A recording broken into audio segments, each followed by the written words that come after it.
ये lecture series NEET या किसी एंट्रेंस एग्ज़ाम को क्लियर करने के लिए नहीं है, ये इसलिए है ताकि पढ़ सकें, मज़ा आ सके। मतलब अम, हर किसी चीज़ की अपनी एक वैल्यू होती है, तो ये उन बैचलर्स, मास्टर्स या 12th या 11th क्लास के स्टूडेंट्स के लिए लेक्चर सीरीज़ है, जो कि केवल जिन्हें बस बस पढ़ाओ, बस बेहतरीन चीज़ें सुनाओ। उसका एग्ज़ाम से लेना देना हो कि ना हो, लेकिन आपका दिमाग ज़रूर बिल्डअप करेगा, इस बात की गारंटी है।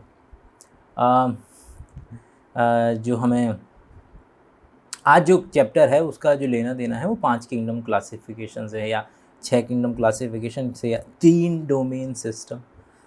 अभी कुछ साल पहले तक जो आपकी किताब थी उसके अंदर में भी एक नया पैराग्राफ जोड़ा गया था, और वो पैराग्राफ 3 डोमेन सिस्टम को लेकर के था। इतिहास में हम इस बात के बहुत ही ज़्यादा करीब आए हैं कि आपको एक एलियन स्पीशीज़ मिल गई, और वो कहानी इस चैप्टर के अंदर में है। वो इस तरीके से कि आपको लग रहा होगा कि जो आपकी इस वाली शताब्दी है, वो सन 1900 लेकर के 2000 तक की जो शताब्दी है, इसके अंदर में बड़ी रोमांचकारी डिस्कवरीज़ हुई हैं, जो कि लॉजिकल भी है, क्योंकि जैसे ही अगली सदी आएगी वो अपनी पिछली सदी से ज़्यादा बेहतरीन एडवांसमेंट लेकर के आएगी। जो आप देख रहे हैं कि 2001 से 22 साल, मतलब एक क्वार्टर 25 साल हमारे इसके हो चुके हैं, और इसके अंदर में चाहे वो बिटकॉइन हो, चाहे वो टेस्ला हो, जो नई जो जो इस शताब्दी को डिफ़ाइन करेंगी, वो उनकी प्रिकर्सर्स जो खोजें हैं वो शुरू हो चुकी हैं। हम बात कर रहे थे कि किस तरीके से एक बिल्कुल आपको लग रहा होगा कि हमने पहला हवाई जहाज़ उड़ा दिया, चाँद पे कदम रखवा दिया, स्पेस में चले गए, और डीएनए का स्ट्रक्चर खोज डाला, इतनी सारी ये वो मेन पिलर वाली मेन जो चीज़ें हुई हैं, अगर आप गिनाने बैठेंगे कि सबसे इम्पोर्टेंट चीज़ें 100 साल के अंदर क्या हुई हैं, तो आप शायद इन चीज़ों को गिनाएंगे। और एक चीज़ जो कोई व्यक्ति नहीं गिनाएगा वो ये, क्योंकि वो आम लोगों की नज़रों में पड़ेगा ही नहीं, और वो ये कि किस तरीके से, ये समझिए कि आपको दिखने में, मतलब भाई अगर आप हमारे बीच में ही अगर एलियंस रह रहे होते, जैसे MIB जो मूवी है मैन इन ब्लैक, उसमें रहते हैं, तो दिखने में ऑलमोस्ट दूर से देखेंगे तो सब लोग इंसान ही हैं, है ना। वो किसी व्यक्ति की खोपड़ी खोलते हैं, ऐसे खोपड़ी खुलती है तो अंदर एलियन बैठा हुआ होता है, लेकिन हमारे अंदर में कोई एलियन नहीं बैठा है, हमारे अंदर में वही ब्रेन है, दिमाग है, हम काम कर रहे हैं। लेकिन MIB के अंदर में किस तरीके से जो आम लोग हैं बिल्कुल वैसे ही दिखने वाले हैं, लेकिन एलियन जो है उसके भेष बदल करके उनके साथ में रह रहे थे। मतलब एक पूरी की पूरी नए प्रजाति, जीव प्रजाति जो है वो एक, हमें पता नहीं चल, बाकी लोगों को पता नहीं चल रहा था कि वो उसके अंदर में बीच में साथ में ही रह रही है। और ये इतनी ही बड़ी खोज थी कि वो किंगडम जिसको हम बैक्टीरिया समझा करते थे, वो बैक्टीरिया के साथ में एक और किंगडम रह रहा था जो कि बिल्कुल भी बैक्टीरिया जैसा नहीं था, बस वो दिखने में शायद बैक्टीरिया जैसा था। उसकी शायद एक ही प्रॉपर्टी जिसको हम कह सकते हैं कि उसके अंदर में न्यूक्लियस नहीं था, मतलब यूकैरियोटिक था और न्यूक्लियस नहीं था, और उसको हमने बैक्टीरिया की कैटेगरी में डाल दिया था। और उसी की तरह के और भी नई तरीके की, मतलब पूरी की पूरी ब्रांच, पूरी की पूरी नई डाइवर्सिटी ऑर्गेनिज्म की उसके अंदर में मुंह छुपा करके रह रही थी, और वो डिस्कवर की गई थी कार्ल वोस के द्वारा। मतलब आप सोच करके देखिए कि कितनी ज़्यादा बड़ी डिस्कवरी है कि आप ऐसे नए ऑर्गेनिज्म को ढूंढ पाएँ जिसको कैरेक्टराइज ही नहीं किया गया था। बस वो आप बाहर से आपने देखा, आपने केवल 2 प्रॉपर्टी देखी उसकी कि यूनिसेलुलर है और प्रोकैरियोटिक है, और आपने उसको बैक्टीरिया के साथ में डाल दिया था, और उसको बैक्टीरिया के साथ डालना बिल्कुल भी ज़रूरी नहीं था। आपके NCERT में ही लिखा हुआ है कक्षा 12वीं में कि हमारे पास टूल्स ही नहीं हैं ये बैठ कर के बैक्टीरिया और आर्के बैक्टीरिया को बैठ कर के क्लासीफाई करने का। कहाँ कहाँ नहीं मिलते हैं, मतलब लावा के पास की चट्टान से लेकर के ऐसी जगह जहाँ पर कभी पानी रहा ही नहीं, बर्फ़ ही बर्फ़ है, वहाँ तक आपके बैक्टीरियाज़ शब्द नहीं होता है कोई, क्योंकि बैक्टीरिया शब्द अपने आप में ही बहुवचन है, प्लूरल है। बैक्टीरियम जो है वो सिंगुलर होता है। तो ये कहानी है इस चैप्टर की।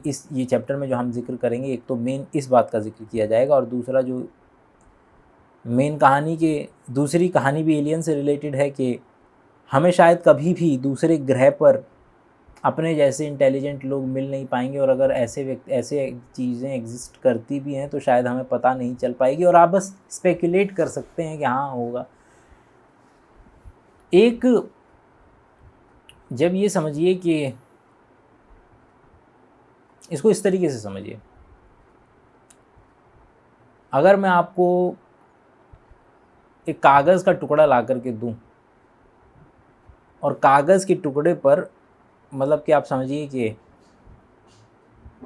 हाँ ओके, बहुत अच्छा एग्जांपल, ये समझिए वहाँ पे जहाँ पर शूटिंग प्रैक्टिस होती है ना, शूटिंग प्रैक्टिस होती है, वहाँ पर पुतले होते हैं, वहाँ पुतले होते हैं और पुतलों पे गोली चलाई जाती है। अब क्या कीजिए कि 10 दिन के लिए वहाँ पर जो पुतलों का इस्तेमाल किया गया है और जिन पे गोली चलाने की प्रैक्टिस की गई है उनको लेकर के आइए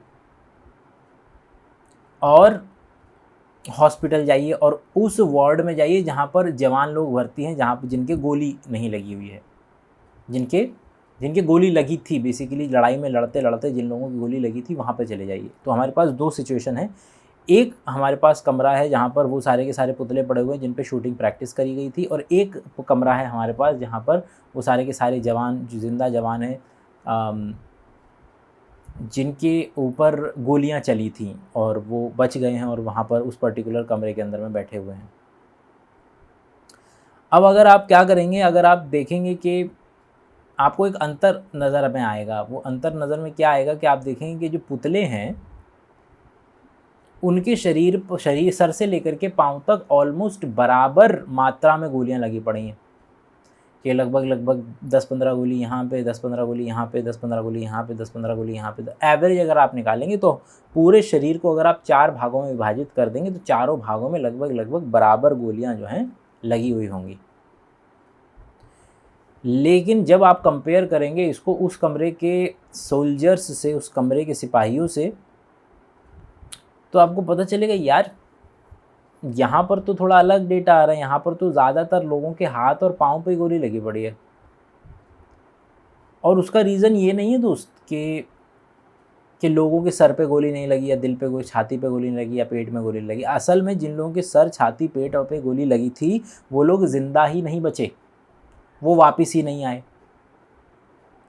अब ज़रा इस एनालॉजी को ज़रा पकड़ के रखिए कि जिस तरीके से जो हम जब अजम्पशंस लगाते हैं ना कि यार इतना बड़ा ब्रह्मांड है, इतना बड़ा ब्रह्मांड है, कम से कम प्रोबेबिलिटी लगाओ लाइफ के होने की। चलो ऐसे प्लैनेट ढूंढ लो जो ऐसे कितने प्लैनेट होंगे जो ऑलमोस्ट सूरज से धरती की जितनी दूरी पर होंगे, तो भाई लाखों प्लैनेट मिलेंगे। इतने भाई करोड़ों आकाश गंगाएं हैं, करोड़ों प्लैनेट्स हैं, उनके अंदर में भाई ऐसे प्लैनेट्स तो बहुत सारे मिल जाएंगे ना जो अपने अपने सूरज से, अपने अपने स्टार से लगभग उतनी दूरी पर होंगे जितने अर्थ हैं। और उसको भी तुम अगर डिवाइड करने बैठ जाओगे कि हाँ चलो लगभग लगा लेते हैं, इतने जो हैं इतनी जगह, इतने प्लैनेट्स पर पानी होगा, उसमें से भी और कम कर लो कि इतने प्लैनेट्स पर जो है वो सरफेस होगा, वो होगा क्या नाम है, पर्यावरण, मतलब कि एटमॉस्फेयर होगा। और कम करते करते फिर भी तुम्हें कई हज़ारों प्लैनेट्स ऐसे मिल जाएंगे जहाँ पर तुम्हें ये इस बात की आकांक्षा कर सकते हो कि जहाँ पर लाइफ है। और जब तुम लाइफ बोलते हो ना, तो लाइफ बोलते के साथ ही तुम सोचते हो कि भैया वहाँ पर क्या नाम है, चलो और भी कम कर लो, वहाँ पर कुत्ते बिल्ली जैसे दिमाग वाले जानवर होंगे और कोई उसमें से और कम प्लैनेट होंगे जहाँ पर हमारे जितने दिमाग वाले ऑर्गेनिज्म होंगे। लेकिन तुम यहाँ जब लोग ये वाली जब कैलकुलेशन करते हैं, ये बिल्कुल वो वाली कैलकुलेशन है, पुतले वाली कैलकुलेशन, जिसके अंदर में तुमने बिल्कुल ये समझ रहे हो कि बराबर गोलियां लगेंगी, सर पे भी गोलियां बराबर लगेंगी, यहाँ पर तो पुतले पे तो भैया गोलियां बराबर लगेंगी। लेकिन क्या जब तुमने पुतले पर जो चीज़ तुमने कैलकुलेट की थी, क्या वो असल दुनिया के अंदर में जब लड़ाई हो रही थी वहाँ पर नज़र आ रही थी? नहीं ना, क्योंकि वहाँ पर क्या हो रहा था, वहाँ पर जो लोगों के सर पे गोली लग रही थी वो मर जा रहे थे। मतलब नए वेरिएबल्स जैसे ही आप इंक्लूड करेंगे किसी नए आइडिया के अंदर में, आपका पूरा आइडिया ही धराशायी हो जाएगा। उसी तरीके से ये जो आइडिया है कि इतने सारे प्लैनेट्स हैं, इतनी सारी चीज़ें हैं, इतने सारे, तो वहाँ उसमें से कुछ प्लैनेट के ऊपर तो इंटेलिजेंट लाइफ मिलनी चाहिए, वो आइडिया बिल्कुल धराशायी हो जाएगा। कब? जब आप एक नई बात समझेंगे, और वो ये नई बात ये है कि प्रोकैरियोट से यूकैरियोट बनने का सफ़र, ये इंतहाई मतलब ये समझ लीजिए कि अर्थ पर ही एक ही बार हुआ है। मतलब ये नहीं बोल रहा हूँ मैं कि भाई बहुत कम मात्रा में हुआ है। मैं बोल रहा हूँ कि पिछले इतने बिलियन ईयर के अंदर में 4.5 बिलियन ईयर तो हो गए हमारी अर्थ को बने हुए, 3.5 लगा लो तुम्हारे लाइफ को आए हुए, और 2.5 बिलियन ईयर लगा लो तुम्हारे यूकैरियोटिक की जो सेल है उसको बने हुए। तो यूकैरियोटिक सेल कैसे बनी? यूकैरियोटिक सेल जो आप अगर ध्यान दें तो जितने भी मल्टी सेलुलर ऑर्गेनिज्म है जिसको आप सो कॉल्ड इंटेलिजेंट लाइफ के डब्बे में डालना चाहते हैं, चाहे वो तेंदुआ हो, बिल्ली हो, चूहा हो, कुत्ता हो, इंसान हो, ये सारे के सारे आपको जितने भी मल्टी सेलुलर ऑर्गेनिज्म मिलेंगे वो सारे के सारे कैसे मिलेंगे? वो सारे के सारे यूकैरियोटिक ऑर्गेनिज्म हैं। और यूकैरियोटिक ऑर्गेनिज्म का जो बने हैं, आप जानते हैं 5 किंगडम क्लासिफिकेशन में एनिमल, प्लांट और फंगस, और इनके जो पूर्वज हैं वो प्रोटिस्टा लाइक एनिमल्स हुआ करते थे, मतलब कि सिंगल सेल्यूलर यूकैरियोट्स हुआ करते थे। मतलब कि हम सब आज की तारीख में जो एग्जिस्ट करते हैं इंटेलिजेंट लाइफ, वो सारे के सारे सिंगल सेल यूकैरियोट्स से आ रहे हैं। लेकिन सिंगल सेल यूकैरियोट जो है वो बना हुआ है कब? वो बनने का जो प्रोबेबिलिटी है वो इतना कम है, ये समझ लीजिए कि जो इतिहास के अंदर मतलब 2.5 मिलियन ईयर के अंदर में वो काम केवल और केवल एक ही बार हुआ है। 2 बार नहीं हुआ, 3 बार नहीं, 1 बार हुआ है वो केवल और केवल काम कि प्रोकैरियोट से यूकैरियोटिक एक सेल बन जाए।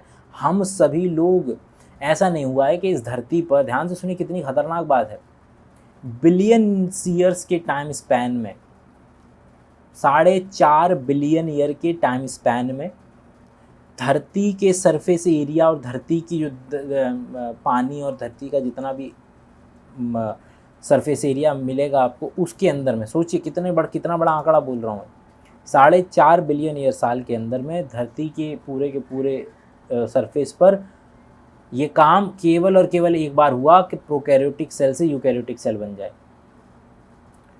और ऐसा भी नहीं है कि वो 2 बार, भाई एक बार हो गया अमेरिका वाली जगह पे, एक बार हो गया ऑस्ट्रेलिया वाली जगह पे, एक बार हो गया इंडिया वाली जगह पे, क्या अलग अलग जगह पे? भैया प्रोकैरियोटिक सेल हैं। अब प्रोकैरियोटिक सेल तो आपस में इंटरेक्ट करती ही हैं, और जब करती हैं तो प्रोकैरियोटिक सेल से यूकैरियोटिक सेल तो बन ही जाएंगे। नहीं, 4.5 बिलियन ईयर के अंदर में पूरी धरती पर आज तक न, और वो जब एक बार हो गया था ना, वो 2.5 बिलियन ईयर पहले जब वो एक बार वो काम हुआ था, उसके बाद भी वो काम रिपीट नहीं हुआ है।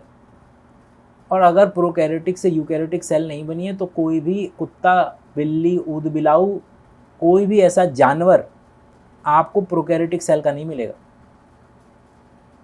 लोग ज़्यादा चिल्ला जाते हैं तो वो केवल और केवल बायोफिल्म पे चिल्ला जाएंगे कि जी बायोफिल्म होती है, जो प्रोकैरियोटिक ऑर्गेनिज्म होते हैं आपस में इतना इंटरेक्शन करते हैं। मतलब मजाक कर, 3.5-4 बिलियन ईयर के अंदर में तुमने आज तक केवल इतना प्रोकैरियोटिक ने अपना मादा रखा है कि वो केवल और केवल मेरे दांतों के ऊपर जो बायोफिल्म, जो सुबह सुबह सफ़ेद परत अगर जम जाती है, वो बायोफिल्म उतने तक आज तक पहुंच पाए हैं।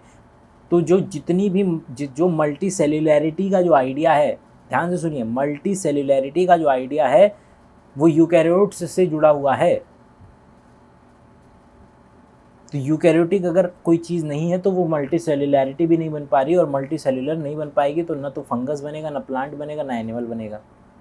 जब धरती पर ही 4.5 बिलियन ईयर के सालों के दौरान ये काम एक ही बार हुआ, न ज़्यादा न, और जहाँ पर तो पूरा साक्षात एग्जाम्पल है कि लाइफ पनप सकती है, हम हैं उसका एग्जाम्पल कि उसमें लाइफ पनप सकती है, ये उसका एग्जाम्पल है। और वहाँ पर ये काम 2.5 मिलियन साल के अंदर में एक और बार नहीं हो सका, दोबारा नहीं हो सका। 2.5 बिलियन ईयर के अंदर, बिलियन 12 जीरो, 1 2 3 4 5 6 7 8 9 10 11 12 जीरो जब आप लगाएंगे उतने समय के दौरान वो दूसरी बार नहीं हुआ है वो काम। और कितने ही आम आदमी हैं जो 11वीं 12वीं पढ़े हुए हैं, एंडोसिम्बायोटिक थ्योरी को समझते हैं, और एंडोसिम्बायोटिक थ्योरी को जो है वो इस तरीके से समझ करके अप्लाई करने की कोशिश करते हैं। तो कितने ही लोगों को ये बात समझ में आएगी कि वाकई में यार ये it is also a probability कि इस दुनिया के अंदर में शायद हम अकेले हों। मतलब कि इस बात को दरकिरार नहीं किया जा सकता। जितनी वो क्या है ना कि ये पॉसिबिलिटी हमें बड़ा ही उत्साहित करती है कि अच्छा अच्छा हमारे जैसे और लोग भी इस दुनिया के अंदर हो सकते हैं। बड़ा अगर हुए भी, मतलब मैं ये नहीं कह रहा, देखो पता तो हमें है नहीं कि हो भी सकते हैं कि नहीं भी हो सकते हैं, लेकिन आप जब कैलकुलेट कर रहे हैं तो कैलकुलेट करते वक्त हम कभी कभी गलत प्रोबेबिलिटी लेकर के गलत आंकड़े भी हमारे सामने आ जाते हैं, और वो डेली के हिसाब से है। जितने भी बड़े बड़े न्यूज़पेपर, बड़ी बड़ी कंपनियां, सरकारें जितने भी आंकड़े आपके सामने प्रस्तुत करती है ना, वो 90% आंकड़ों को गलत साबित किया जा सकता है अगर ठीक से एनालिसिस करने बैठ गए तो।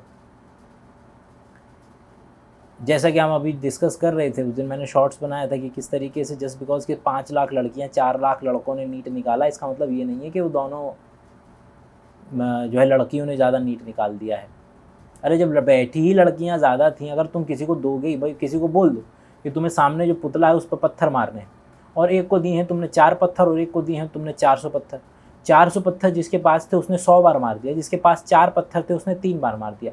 और तुम गुणगान कर रहे हो कि जिसने 100 बार मार दिया है, जिसको तुमने 400 पत्थर दिए थे, वो ज़्यादा टैलेंटेड व्यक्ति। अरे है क्या, जब तक तुम उसको डिवाइड नहीं करोगे तो इक्वालिटी आ कहाँ से जाएगी। और इक्वालिटी तक केवल और केवल पहुँचा जा सकता है, बिल्कुल इन्फिनिटी, जैसे हम बोलते हैं ना कि उसके करीब पहुँचने की आप कोशिश कर सकते हैं, वहाँ तक कभी पहुँच नहीं पाएंगे। इसका सिंपलेस्ट अगर आप एग्जाम्पल लेना हो तो जब आप 11वीं 12वीं अपने बैचलर्स के अंदर होते हैं, अपने दोस्तों के साथ बाहर किसी खाने पीने के वाले रेस्टोरेंट के अंदर में जब आप जाते हैं, तो वहाँ पर क्या कोशिश करते हैं कि भैया बिल जो है बराबर बराबर स्प्लिट हो। तो मान लीजिए आप दोनों गए, 1000 रुपये का बिल आया, आप बोलेंगे भैया इक्वालिटी होनी चाहिए, आप 500 रुपये तुम दोगे, 500 रुपये हम देंगे। बोले लॉजिक समझ में आता है, लेकिन ज़रा आगे बढ़िए और सोचिए कि एक बार दोनों दोस्त थे, 8वीं 9वीं क्लास के अंदर में दोस्त थे, और एक व्यक्ति जो है वो अरबपति बन चुका है और एक व्यक्ति जो है आम जिंदगी के अंदर में 40-50 हज़ार रुपये की नौकरी कर रहा है, और ये लोग अपने कम से कम 20 साल के बाद दोबारा से मिलते हैं। तो अब ये व्यक्ति जब खाना खाने जाते हैं तो दोबारा से 1000 की बजाय 10,000 का बिल आता है। तो तुम्हारा लॉजिक कहेगा कि 5,000 बेटा तुम दोगे, 5,000 हम देंगे, इक्वालिटी होनी चाहिए। क्या ये इक्वालिटी है? नहीं है, क्योंकि इक्वालिटी तब कहलाई जाएगी जब तुम क्या करोगे, एक कदम और आगे बढ़ो। एक कदम आगे है कि जो 10,000 रुपये का जो बिल आया, अब ये समझ लो कि अंबानी है तुम्हारे साथ, तुम्हारा जो दोस्त है वो अंबानी बन गया है। तो अंबानी है तो उसका जो अरबों खरबों का बिजनेस है, तो मतलब कि उसकी मंथली इनकम का आप अगर देखेंगे, जो 10,000 रुपये उसकी मंथली इनकम का 99.0000001% है, और आपकी वो मंथली इनकम का जो है लगभग मान लीजिए कि 10% है। तो क्या ये इक्वालिटी होगी कि आप दोनों के दोनों 5-5 हज़ार रुपये दे दें? इक्वालिटी तब होगी जब डिवाइड करेंगे, आप उनकी अपनी अपनी इनकम से डिवाइड कीजिए, और डिवाइड करेंगे तो पता चलेगा कि आपको शायद 5 रुपये देने और वो जो है वो व्यक्ति जो है 9,995 रुपये देगा, तब जा कर के वो इक्वालिटी है। अब इसके अंदर में क्या आप इक्वालिटी पे पहुंच गए? नहीं पहुंचे, और भी हैं वेरिएबल्स। बढ़ाते चलो, एक कदम आगे और चलो, कि जब आप खाना खा रहे थे तो आप दोनों ने 1-1 घंटे का समय एक दूसरे के साथ गुजारा था। आपके 1 घंटे की कीमत है कितना? 500 रुपये, और उसके 1 घंटे की कीमत है 50 करोड़ रुपये। अब देखो, अब जरा इक्वालिटी को इसके अंदर मिले। तो इक्वालिटी एक ऐसा कॉन्सेप्ट है जिसके तरफ आप पहुंचना धीरे धीरे कोशिश कर सकते हैं कि आप उसकी तरफ पहुंचे, लेकिन आप शायद पहुंच नहीं पाएंगे। केवल और केवल आंख बंद करके ये बोल देना कि भैया दुनिया के अंदर में, हर धंधे के अंदर में जो आजकल जो सूडो फेमिनिस्ट बेचारों को, जिनको अभी फेमिनिज्म का मतलब आइडिया पता नहीं लगा, आधे तो लोग यही सोचते रहते हैं कि आंख बंद करके लड़कियों का साथ देने वालों को फेमिनिस्ट बोलते हैं। नहीं भैया, ऐसा नहीं है। This is the idea of equality. अगर आप इक्वालिटी, अब इक्वालिटी का मतलब, अब अगला कदम है इक्वालिटी का, ये आगे आधे एक कदम जो है सूडो फेमिनिज्म। बट सूडो का मतलब है वो जानबूझ करके नहीं कर रहे हैं, हो सकता है उनको जानकारी ना हो, तो अभी फिलहाल आर्ग्यूमेंट के लिए उनको बेनिफिट ऑफ डाउट दे देते हैं। तो उनको लगेगा कि नहीं, हर धंधे के अंदर में 50-50 लोग होने चाहिए, कि भैया हमारे कि जब आप 50-50 रखेंगे हर धंधे के अंदर में, तभी जो है इक्वालिटी होगी। तो आप देखेंगे किस तरीके से कंपनी के अंदर में आप उम्मीद करेंगे कि भैया नहीं, इसके अंदर में 50% ही लड़के रिसेप्शनिस्ट होने चाहिए, 50% लड़कियां ही रिसेप्शनिस्ट होनी चाहिए। और फिर जब आपसे पूछा जाएगा कि भैया ये बताओ, जो लंबी लंबी तारें होती हैं, वो जो खंभे होते हैं जहाँ पर लड़के लोग जो हैं चढ़ कर के काम करते हैं, वहाँ भी 50% लड़कियों को बिठाओ, वहाँ क्यों नहीं बिठा रहे? तो फिर द आइडिया ऑफ इक्वालिटी ये नहीं है कि भैया आंख बंद करके हर एक काम के अंदर में 50% लड़कियां भेज दो और 50% लड़के भेज दो। वो इक्वालिटी की डेफिनेशन नहीं है बिल्कुल। ये लोग वही हैं जिनकी अभी सोच केवल इक्वालिटी वहाँ तक पहुँची है कि अगर आप अंबानी के साथ भी डिनर कर रहे हैं तो 50-50% जो है वो आप पैसा देंगे। वो इक्वालिटी नहीं है वो। तो किस तरीके से इक्वालिटी की डेफिनेशन बदलती चली जाएगी हर एक कंडीशन के अंदर में। उसी तरीके से ये जो आइडिया ऑफ प्रोबेबिलिटी है, क्या जब आप प्रोबेबिलिटी लगाने बैठे थे इस चीज़ की, तब किसी भी व्यक्ति ने क्या एंडोसिम्बायोटिक थ्योरी और इस वाले आइडिया को वेरिएबल की तरह इस पर्टिकुलर चीज़ में डाल करके देखा था, और किसी ने डाल करके नहीं देखा था। लोग तो केवल और केवल इस बेसिस पे प्रोबेबिलिटी निकाल करके बैठे हैं, भैया इतना देख लो कि दुनिया में पूरे ब्रह्मांड में हम कितने सूरज को जानते हैं, कितने स्टार्स को जानते हैं, और उन स्टार से वो दूरी बताओ जहाँ पर लगभग लगभग जो टेम्परेचर है वो जैसा हमारा टेम्परेचर है। भाई नहीं है, कोई व्यक्ति हो सकता है कि अमोनिया बेस्ड लाइफ हो, भाई हम वाटर बेस्ड हैं, कार्बन बेस्ड लाइफ है, ज़रूरी थोड़ी कि दूसरी जो लाइफ होगी वो कोई और हमारे जैसी लाइफ होगी। हम कितने ज़्यादा नैरो माइंडेड है कि इस नज़रिए से चीज़ों को सोचते हैं कि जो चीज़ हमें। अब आप ये समझिए कि भविष्य में क्या चीज़ नहीं उपजेगी, हर बार लोग जो हैं गैस करते हैं, हर बार लोग गैस करते हैं, लेकिन कोई भी व्यक्ति उसके आसपास भी नहीं भटक पाता है जो असल चीज़ आ जाती है। कितने लोग थे जिन्होंने इंटरनेट को भाई 1800 के अंदर में, 1810 1850 के अंदर में लोग बनाते थे, ये दिखाते थे कि भैया लोग उड़ रहे हैं, उड़ने वाली कारें हैं, फलाना है ढिकाना है, लोग कितना कुछ बताते थे। आज तो उड़ने वाली कार तो अभी भी नहीं दिख रही है। लेकिन कितने लोगों ने, क्योंकि क्या हम क्या करते हैं, हम जो अपनी ऑलरेडी एग्जिस्टिंग दुनिया को जानते हैं, हम उसी को एक्स्ट्रापोलेट करने की कोशिश करते हैं, और आप जानते हैं कि उससे बिल्कुल अलग चीज़ हो जाती है। सन 1800 के अंदर में मैं इस वक्त 2 कैमरा को लगा कर के रिकॉर्डिंग कर रहा हूँ। 2 कैमरा, एक ऑडियो रिकॉर्डर को लगा कर के अकेला रिकॉर्ड कर रहा हूँ, और मतलब कि मैं मुश्किल से 15-20 मिनट की, मतलब जितना टाइम मुझे लग रहा है उतना ही टाइम रिकॉर्डिंग के अंदर में लगेगा, थोड़ा टाइम एडिटिंग के अंदर में लगेगा, और जो काम 50 लोगों की टीम और $1 मिलियन के इक्विपमेंट लेकर के 1800 के अंदर में जब किया जाता होगा, वो काम आज ऐसे ही हो जा रहा है। मतलब हर एक बच्चे के हाथ में वो पूरा का पूरा सेटअप है।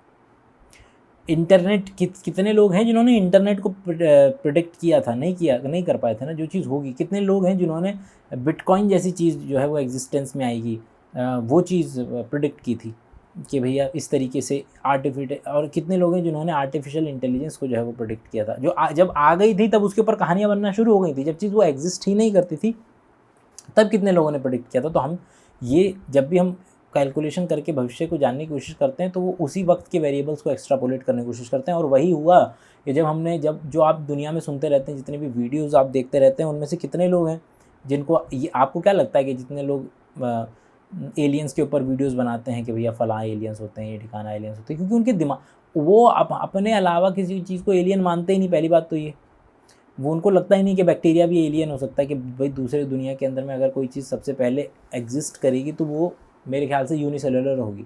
हमारे यूनिसेलुलर होने की जो पॉइंट है, या हम जो सेल के ही बने हुए हैं, उसका जो कोर आइडिया है, वो कोर आइडिया ये है कि हम पानी में आए थे। पानी जो है पोलर है, पानी के अंदर पोलर है, और अगर वहाँ पर कोई रिएक्शंस होने की कोशिश करती हैं तो मान लो कि अगर कोई पर्टिकुलर आरएनए जैसी चीज़ एग्जिस्ट भी कर जाती है तो वो आरएनए किसी चीज़ को बदलेगा, आपस में रिएक्ट करेगा, तो वहीं डिफ्यूज़ हो जाएगा पानी के अंदर में।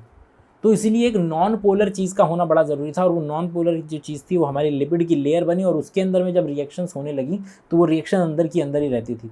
तो ए से अगर बी बना तो बी वहीं का वही है, ताकि बी से सी बन पाए या सी से ए बन पाए। अगर वो पानी में रहता तो वो रिएक्शंस वहाँ नहीं होती। अगर कोई लाइफ ऐसी एग्जिस्ट करेगी जो कि कहाँ पर है, जो कि नदी, अमोनिया की नदी में है, अमोनिया की नदी में अगर कोई चीज़, कोई रिएक्शंस है और पूरी की पूरी नदी में होने लगे, तो पूरी की पूरी नदी ही लिविंग कहला जाएगी उसके अंदर में, कि भैया वो सारी रिएक्शन जो हम करवा रहे थे, एक डब्बे के अंदर में करवा रहे थे, हमारी तो ज़रूरत थी कि भैया पानी है, और पानी के अंदर में जब रिएक्शंस होती हैं तो वो बह जाती हैं, डिफ्यूज़ हो जाती हैं, तो हमें एक डब्बा चाहिए जो जिसके अंदर में ही चीज़ें रहें। अब कोई जो लाइफ है, अगर किसी ऐसे लिक्विड के अंदर में अमोनिया जैसे लिक्विड के अंदर में अगर होने लगी, तो वहाँ पर उसकी ज़रूरत नहीं है। तो पूरी की पूरी नदी के अंदर में अगर रिएक्शंस चल रही जा रही हैं तो आप उसको तो लिविंग मानेंगे नहीं, क्योंकि आप अपने मानसिक संकीर्णता के ऊपर डिपेंडेंट हैं कि भैया हमारे तरीके की होती है लाइफ, अगर होती है तो और किसी तरीके की तो लाइफ हो ही नहीं सकती। आप ये जानते हैं कि किस तरीके से न्यूट्रॉन स्टार्स होते हैं, मतलब कि जब आपके दिमाग में ये कैद है कि जो एटम होता है वो एटम बना होता है, सेंटर में न्यूक्लियस होता है, उसके चारों तरफ इलेक्ट्रॉन होते हैं। आप जानते हैं कि जो स्टार्स होते हैं वहाँ पे प्रेशर और हीट इतनी ज़्यादा होती है कि ये जो एग्जिस्टेंस है इलेक्ट्रॉन की और सेंटर में प्रोटॉन न्यूट्रॉन वगैरह की, ख़त्म हो जाती है। वहाँ पर कोई चक्कर नहीं काट रहा, वहाँ पे सारा का सारा एक इतना बड़ा पूल है कि केवल और केवल सारे के सारे न्यूट्रॉन और इलेक्ट्रॉन ऐसे ही घूम रहे हैं उसके अंदर में। अगर उसको नए नज़रिए से देखना है तो आप कह लीजिए कि वो तारे जितना बड़ा, सूरज जितना बड़ा एक एटम है वो इतना बड़ा, आप ये कह सकते हैं। लेकिन आप, क्योंकि आप नॉर्मल दुनिया के अंदर में आपने हमेशा से सुना है कि एटम ऐसा होता है, एटम ऐसा होता है, हम उससे आगे एक कदम सोच ही नहीं पाते जो चीज़ एग्जिस्ट करेगी, और वो चीज़ उससे बिल्कुल अलग हुई। कितने लोग थे जिन्होंने, अभी भी नहीं पता है, मतलब कि आप जानते हैं कि किस तरीके से पूरा का पूरा जो दुनिया है वो 96% जो है, तकरीबन 4 से 5% जो है वो मैटर की बनी हुई है, 96% जो है डार्क मैटर और डार्क एनर्जी की बनी हुई है। और आई कैन गारंटी यू कि आप में से 90% लोग होंगे जिनको ये बात पता होगी, लेकिन आप में से 0.01% लोग भी नहीं होंगे जिन्होंने इससे एक कदम आगे जा कर के सोचा होगा चीज़ों को। हम चीज़ों को जब पता चल जाती है ना कुछ चीज़ें, तो उसको सोशल करेंसी की तरह इस्तेमाल करते हैं उसको, बस उसमें अगर हम वाकई में जागरूक नहीं है, वाकई में हम जानना नहीं चाहते हैं, हम बस उसको सोशल करेंसी की तरह इस्तेमाल करना चाहते हैं। कितने लोग हैं जिनको ये एक कदम आगे बढ़ कर के सोचा, भैया ये डार्क मैटर और डार्क एनर्जी, ये दोनों में क्या रिलेशन है, मतलब कि डार्क मैटर कब कहते हैं किसी चीज़ को, डार्क एनर्जी कब कहते हैं किसी चीज़ को। अच्छा, तो सोचा ही नहीं कभी। अच्छा, इसके मतलब पॉइंट है कि सोचा ही नहीं ना कभी, एक कदम आगे बढ़ कर के बस उसको करेंसी की तरह हम इस्तेमाल करने लग जाते हैं चीज़ों को। तो इसलिए इस बात की संभावना ऑलमोस्ट, इस बात को भी दरकिरार नहीं किया जा सकता है कि भाई साहब, पहली बात कि दूसरे ग्रह पर अगर आपको एलियन मिलते भी हैं तो वो एलियन यूनिसेलुलर फॉर्म में होंगे, क्योंकि यूनिसेलुलर से मल्टीसेलुलर बनना कोई इतनी आसान बात नहीं है, जो कि धरती पे हो गया कि यूनिसेलुलर जो कि आपके प्रोकैरियोटिक सेल थी उससे आपका यूकैरियोटिक सेल बनी, और यूकैरियोटिक सेल के ऊपर ये कुव्वत थी, ये ताकत थी कि वो मल्टी सेलुलर ऑर्गेनिज्म बना सकता है, और वो आज की तारीख में हम जो है वो नज़र आ रहे हैं। प्रोकैरियोटिक सेल की अगर जो बात कर रहे हैं, वो एक प्रोकैरियोटिक सेल में आपका ब्लू ग्रीन एल्गे हुआ करता था। देखो जब जब जब सेल हैं तब तक, जब भी सेल आ गई, करोड़ों सेल आ गई, तो एक दूसरे को खाएंगे, लेकिन जब एक दूसरे को खाएंगे तो डाइजेस्ट कर लिया करेंगे। लेकिन एक बार, या कह लीजिए कि 2 बार ऐसा हुआ कि जब एक सेल ने दूसरी सेल को खाया तो उसको डाइजेस्ट नहीं किया, उस सेल की एग्जिस्टेंस बची रही। जो सेल अंदर रही वो सेल माइटोकॉन्ड्रिया में तब्दील हुई और क्लोरोप्लास्ट में तब्दील हुई। क्लोरोप्लास्ट ज़्यादा अच्छा शब्द नहीं है, उसको प्लास्टिड शब्द कह दे तो ज़्यादा अच्छा है, आप जानते हैं, क्योंकि प्लास्टिड जैसी कई सारी चीज़ें, क्लोरोप्लास्ट, क्रोमोप्लास्ट, ल्यूकोप्लास्ट, टेलोरोप्लास्ट, कितने सारे हैं, तो प्लास्टिड शब्द ज़्यादा बेटर है। तो एक बैक्टीरिया ने जब दूसरे बैक्टीरिया को खाया तो वो प्लास्टिड और माइटोकॉन्ड्रिया बना, और प्लास्टिड और माइटोकॉन्ड्रिया के एग्जिस्टेंस से और एंडोमेम्ब्रेनस सिस्टम, मतलब कि आपका जो अंदर सेल के अंदर में जो है मेम्ब्रेन वाले ऑर्गेनल्स बनने शुरू हुए, और उससे आपका पहला यूकैरियोटिक सेल बना, और यूकैरियोटिक सेल ही के पास ये ताकत आई कि वो मल्टी सेलुलैरिटी अचीव कर सके। और तो इस चैप्टर के अंदर में मेन बात तो यही थी कि भाई अब जो हम अब जिक्र करेंगे, सबसे पहले जिक्र पहुँचेंगे, सबसे पहले थोड़ा सा इसी का जिक्र करेंगे, 5 किंगडम क्लासिफिकेशन का। जो हम जानते थे कि हम 5 किंगडम क्लासिफिकेशन कैसे बना दिया गया है भाई। सबसे पहले क्या है कि सिंगल सेल यूकैरियोट, माफ़ कीजिएगा, सिंगल सेल प्रोकैरियोट, है ना, एक सेल के हैं प्रोकैरियोटिक ऑर्गेनिज्म है, वहाँ से बने, वहाँ से आगे जब इवोल्यूशन हुआ तो क्या बना, सिंगल सेल यूकैरियोट। एंडोसिम्बायोटिक्स थ्योरी की वजह से जो है पहला यूकैरियोटिक सेल जो है प्रोटिस्टा के नाम से आ गए, और फिर वहाँ से 3 अलग अलग निकलती हैं। ये ना समझिएगा कि कभी कभी आपने सुना होगा कि भाई यूनिसेलुलर ऑर्गेनिज्म थी, फिर उससे फंगस बना, फिर उससे प्लांट बना, फिर उससे एनिमल बना। बिल्कुल गलत है, ये बिल्कुल गलत है। फंगस जो है वो प्लांट के रास्ते में तो आता ही नहीं है। हम एनिमल्स जो है फंगस से ज़्यादा रिलेटेड हैं। फंगस प्लांट के करीब नहीं है। देखने में आप बोलेंगे, अगर आपको खुद को रखना होगा, और जो हमारे पूर्वज जो थे, जो मॉर्फोलॉजी के बेसिस पे क्लासिफिकेशन किया भी करते थे, उन्होंने फंगस को प्लांट के साथ में रखा हुआ था, जो कि बिल्कुल गलत है। फंगस को ज़्यादा अच्छा रहेगा कि अगर आप एनिमल्स के साथ में रखेंगे, क्योंकि हम दोनों एक दूसरे से जेनेटिक लेवल पे ज़्यादा, इवोल्यूशन के लेवल पे ज़्यादा एक दूसरे के करीब हैं बनिस्बत के हम फंगस या प्लांट। और फंगस सबसे ज़्यादा डेयरिंग ऑर्गेनिज्म है। मतलब कि ये समझ लीजिए कि जो आगे 3 जो कड़ियाँ बनी, 3 जो अलग अलग रास्ते गए, प्लांट, फंगस और एनिमल वाले, तो एनिमल से बोला कि हम तो भैया मूव कर लेंगे, तो मूव कर लेंगे तो हम को खाना खुद बनाने की ज़रूरत नहीं, हम तो दूसरे को खा लेंगे। अब जो दूसरा को होगा वो कोई भी हो। प्लांट बोले भैया मूव नहीं करेंगे, हम अपना खाना खुद बना लेंगे फोटोसिंथेसिस से।